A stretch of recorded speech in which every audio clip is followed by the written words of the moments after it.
What's going on? What just happened? What's going on? What's going on? Oh my God! What's going on?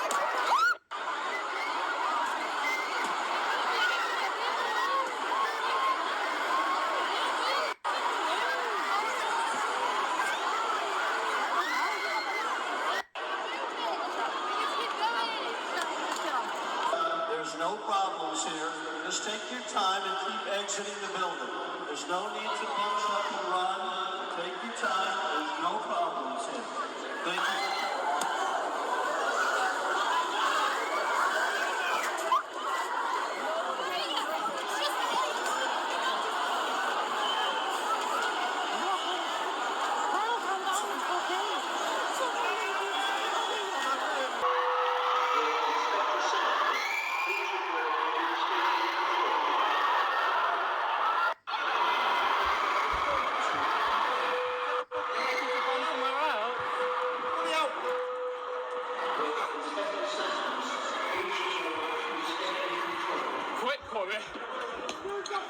Come on. Yo, this is crazy. Like, people got tampons on and everything. Like.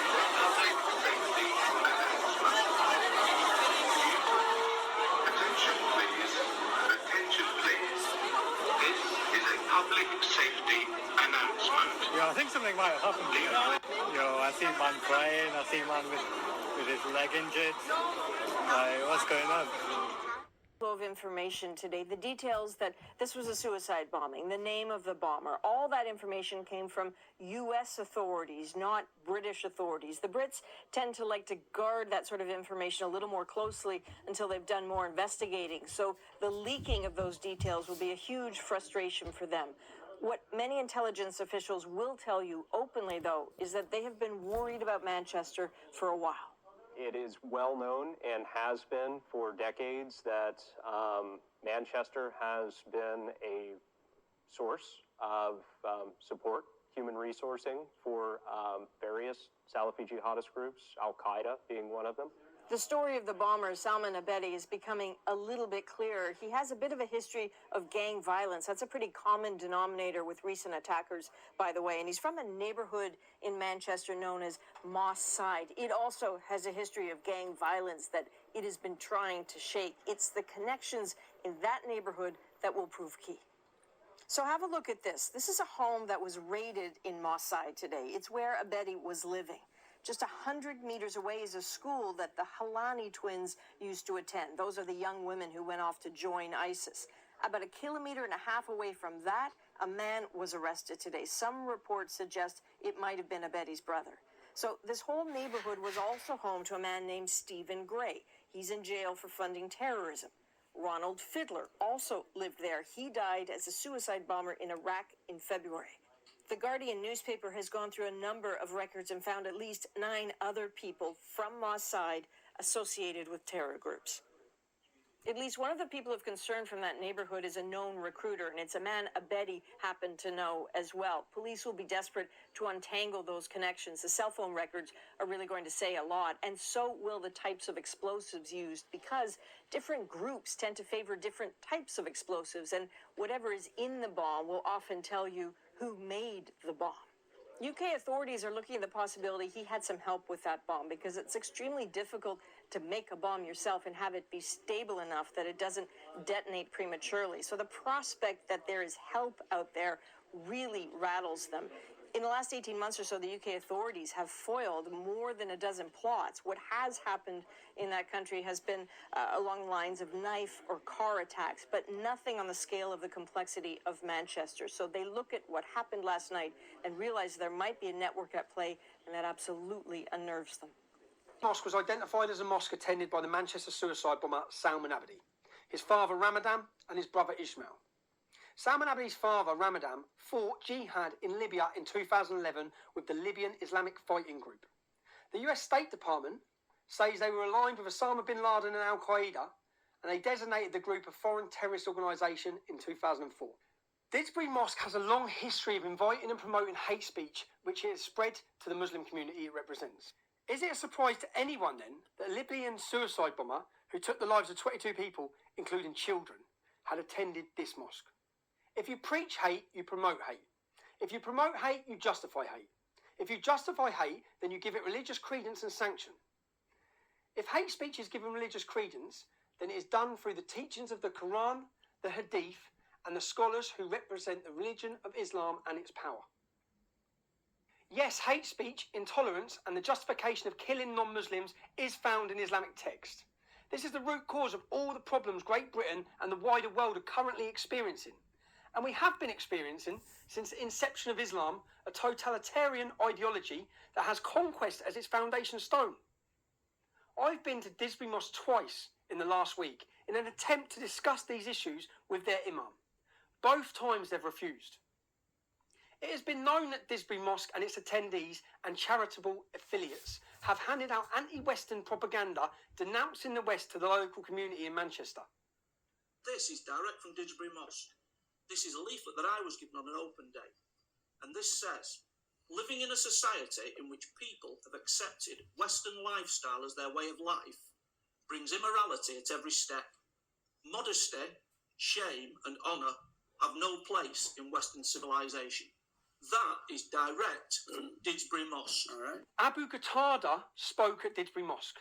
In his sermons, he said it was Islamically lawful to kill the wives and children of apostates who have rejected Islam. People who have expressed freedom of religion.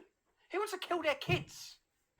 Abu Qatada also issued rulings justifying suicide attacks. Bin Laden, in the image I have of him, that is the image of a Muslim man who defends the causes of his nation against its enemies. Should be supported by every Muslim. Do you believe it is permissible for somebody to die in the cause of jihad or a war, even to kill themselves for this?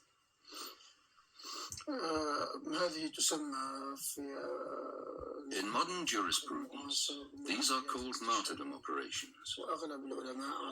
Most scholars agree that they are permissible if they achieve the aims of Muslims by fending off Islam's enemies, or if they are to resist invasions. Abdullah Quick is another radical cleric who speaks at the Didsbury Mosque. Because what the homosexuals and the pedophiles are doing is so disgusting that acts like what Clinton was involved in, they were considered to be regular things. He's called for homosexuals to be killed and for death for those who don't follow Islam. He has a clear fondness and tolerance of the gay community when he states things like the Islamic position for homosexuality is death. Then we have Muhammad ibn Adam, who speaks at the Didsbury Mosque as well. He has peaceful and tolerant views such as Muslims should not greet non-Muslims with salam. The reason for this is to not show them respect. If a Muslim meets a Jew or a Christian on a pathway, he or she should force them to walk on the other side. It is prohibited to have close friendships and intimacy with non-Muslims. He says Muslims may work in coalition with non-Muslims, but only to ensure the strength and independence of Muslims. Do you see why the Muslim community are failing to integrate yet? This has been propagated in all their mosques. The punishment, he also says, the punishment for extramarital sex is stoning to death. But he is quite considerate. He says a pregnant woman, she can be stoned to death straight after having the baby. It's not permissible to leave Islam. He also says women should not come out of their homes unnecessarily. Where are all the feminists on these issues? Then there's Abu Ni'amatullah, another tolerant and peaceful preacher who speaks at the Didsbury Mosque.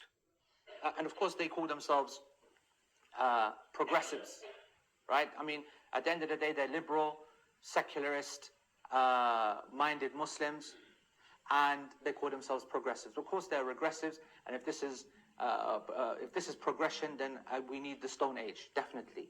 The Stone Age is definitely better for us, for our deen and our dunya.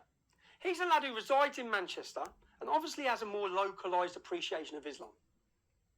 He says, and I'll quote, "Insulting of the Prophet is an act which leads to the death penalty, whether the perpetrator is Muslim or non-Muslim.